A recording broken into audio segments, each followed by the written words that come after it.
Hi అబ్బా! ఇది నిన్న మంగళవారం ఖర్చు లెక్క. పొద్దున్నే వీడియో తీయలేనని చెప్పినా గదా! నిన్న చామగడ్డ చారు చేసినా అనమాట పొద్దున.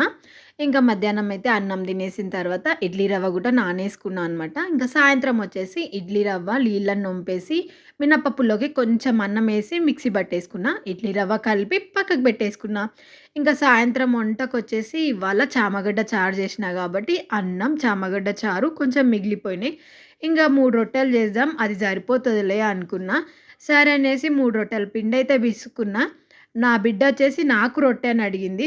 ఇంగ సరే నువ్వే తినులే నేనేం తినను అనేసి దానికొక రొట్టె ఇచ్చేసిన. ఇంగ మా ఆయనకి 2 రొట్టెలు పెట్టేసినా అనమాట.